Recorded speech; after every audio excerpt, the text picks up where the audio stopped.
Buenos días. En este vídeo voy a comentar los parágrafos 280 y 281, pero para ello recapitularé muy brevemente lo que llevamos ganado en la sección. Recuerdo entonces que al comienzo del todo de la sección se nos decía que la primera determinación del Estado es la unidad sustancial, es ser una unidad sustancial. Y se ponía además en conexión el poder monárquico con esta determinación, es decir, se nos decía ya que este poder es el que realiza y a la vez expresa esa unidad sustancial. Es esto lo que justifica en última instancia que aparezca en primer lugar antes que los otros poderes. Y también en ese comienzo, esta tarea encomendada o la propia del poder monárquico se desdoblaba en dos. Por un lado, en realizar y expresar la idealidad del Estado, es decir, el ser del Estado en la forma de una totalidad mediada de elementos, que entonces son momentos, efectivamente, que no subsisten por sí mismos, por eso son momentos, sino que tienen su ser en sus relaciones con todos los demás. Y por otro lado, en realizar y expresar el carácter existente,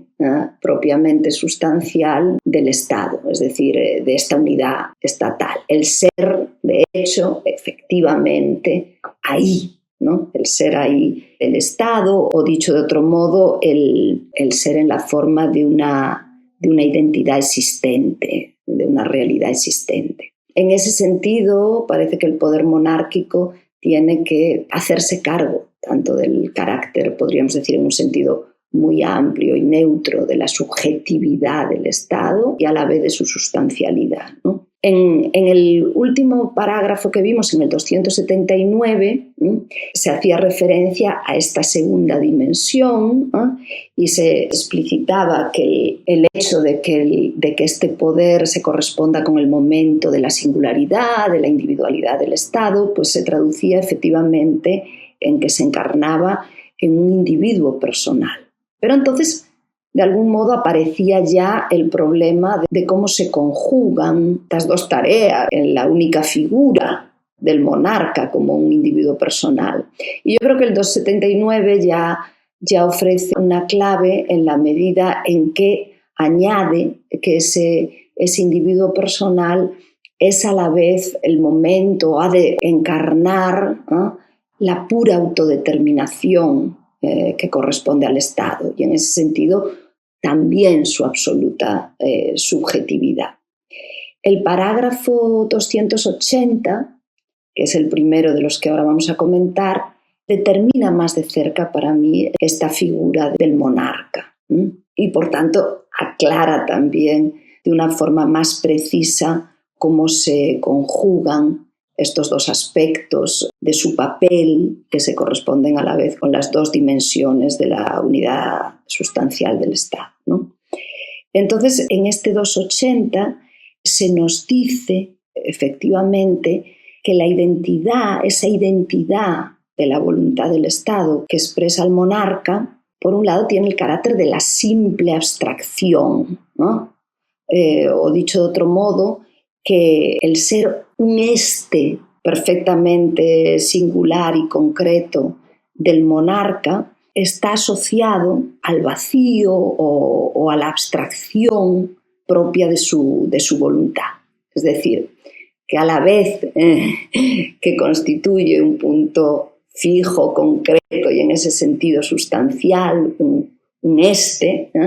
a la vez el contenido de su voluntad es nulo, o dicho de otro modo, constituye un punto absolutamente, perfectamente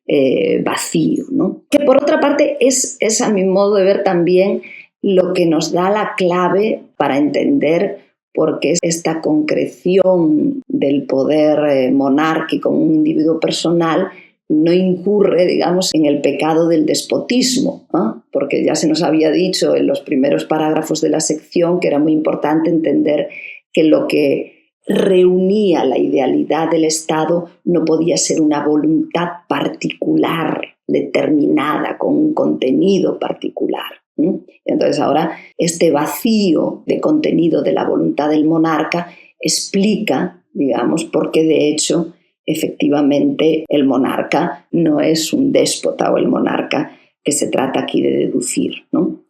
Entonces, este es el primer rasgo que se señala, pero se señala además que este carácter abstracto del monarca o de su voluntad se traduce en su inmediatez, en que constituye efectivamente una individualidad inmediata, lo cual a su vez significa que el individuo que está destinado a tener esta dignidad de monarca lo está por razones puramente naturales, es decir, por su sangre, o dicho de otro modo, que la monarquía es hereditaria, ha de ser hereditaria, determinada por nacimiento. Entonces, a mí me gustaría hacer reparar en que una primera consecuencia de esto es que efectivamente la unidad de los dos aspectos que venimos viendo en el monarca es también una unidad inmediata. Es decir, que digamos el carácter subjetivo y sustancial del Estado se reúnen, se fundan inmediatamente en la figura del monarca, que por un lado es, como dije, un punto vacío, firme, tiene la firmeza, digamos, de un en sí, de la inmediatez, pero por otro lado es este vacío con el que, por lo demás, en la ciencia de la lógica, Hegel caracteriza al yo, y en esa medida, digamos, encarna también la abstracción que hace posible el para sí, el movimiento de la mediación que corresponde a la idealidad del Estado. Y entonces esto pone de manifiesto también el carácter contradictorio del propio monarca, en la medida en que esos dos aspectos contrarios entre sí se unen, se reúnen en él de una forma inmediata.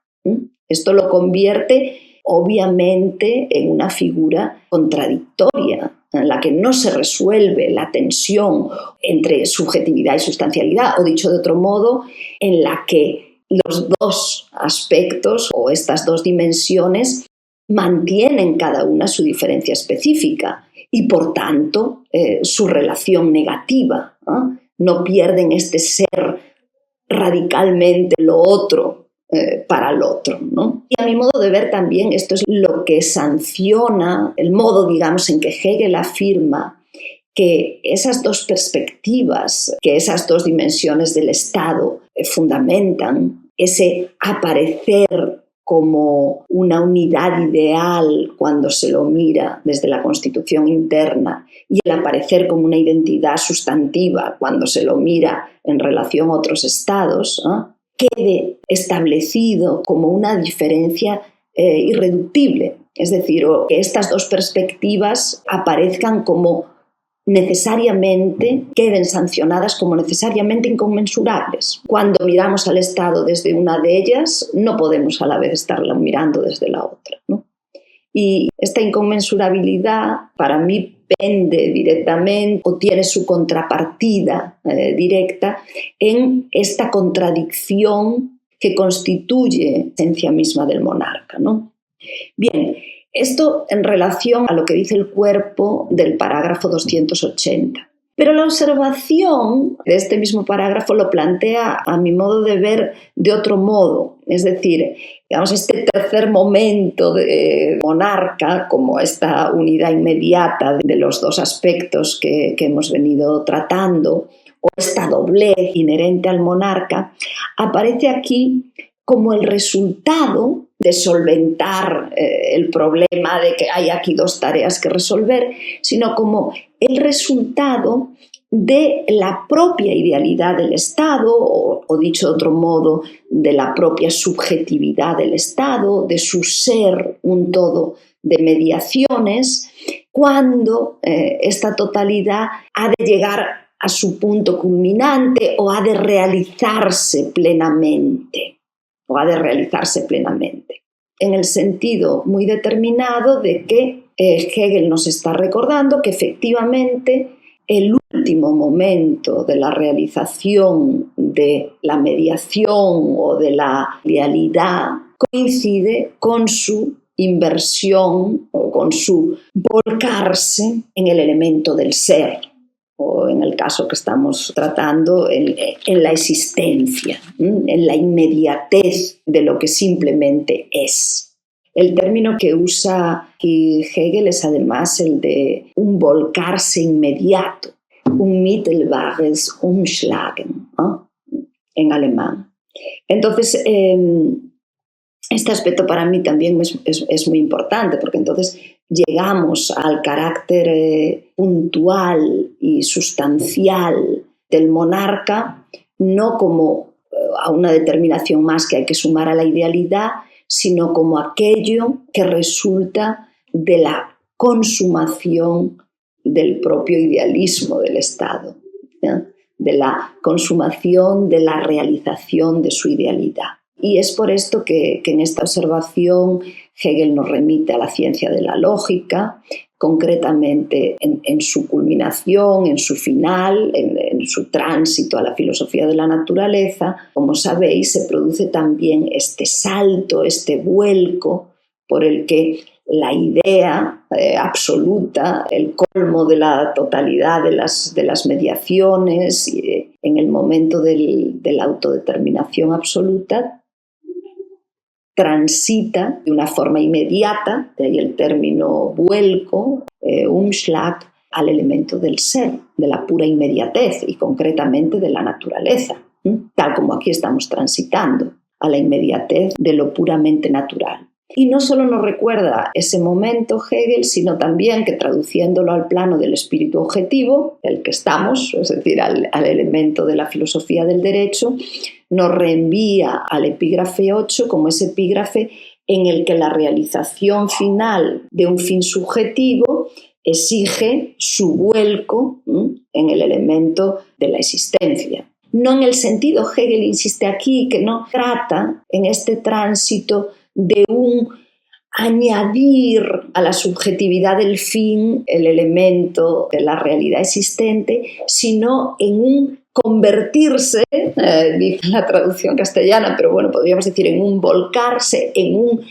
invertirse en el elemento justamente contrario al ser para sí, es decir, en el elemento del en sí o en el elemento de la inmediatez, ¿no? Y por eso se conecta también con la prueba ontológica de Dios, que efectivamente expresa y se basa en este salto, en la verdad de este salto para Hegel. Y efectivamente, al reconocer aquí una verdad, Hegel muestra, insiste incluso en la distancia de este punto de vista, que es el suyo y que es el especulativo, punto de vista del entendimiento, que solo vería en esta unidad inmediata de los contrarios la introducción de la contingencia y por tanto de la irracionalidad en el Estado, ¿no? Se hace también muy claro, y para mí también es muy importante,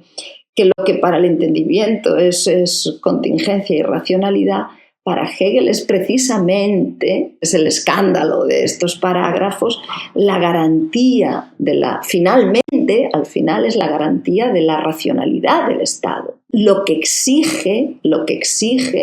la idealidad y la racionalidad del Estado para realizarse plenamente, lo que exige, digamos, en su último momento, en el momento de la consumación de su realización, ¿no? Y yo creo que en este sentido esta observación le da toda la razón a Zizek cuando insiste tantas veces en que una totalidad de mediaciones exige por sí misma para realizarse de un elemento que la vuelve inconsistente, ¿sí?, y que la convierte en ese sentido en un no todo. Es aquí efectivamente donde aparece la exigencia de que la racionalidad de Hegel necesita de este elemento que la desquicia o que la vuelve inconsistente. Y para mí es importante porque muestra también la distancia entre la razón hegeliana o la racionalidad hegeliana, lo que Hegel entiende por racionalidad, y ese entendimiento que de algún modo es la razón moderna, o al menos la razón moderna en la medida en que se autocomprende como determinada por el principio de no contradicción. Y por ende muestra también esta observación del parágrafo 280 pues cuán desacertada es, a mi parecer, la lectura convencional de Hegel, que lo presenta como la culminación justamente de ese sujeto moderno o del sujeto así autocomprendido, ¿no? En el agregado, en el Zusatz a este parágrafo, también es muy interesante cómo Hegel insiste sobre estos aspectos al establecer que entonces la racionalidad del Estado no solo no depende del contenido, de la voluntad del monarca, o podríamos decir de la formación del monarca, sino que depende precisamente del vacío de esa voluntad, ¿no? Que aparece aquí como el carácter formal, justamente, formal del monarca. La garantía de que lo que rija en el Estado sea la ley, es decir, de que sea la universalidad y no la particularidad de un contenido lo que rija en el Estado, reside justamente en que el monarca solo ponga ese punto sobre la I, solo sea un momento formal, ¿no? Solo el hombre que solo dice que sí o que solo expresa un yo quiero sin contenido alguno.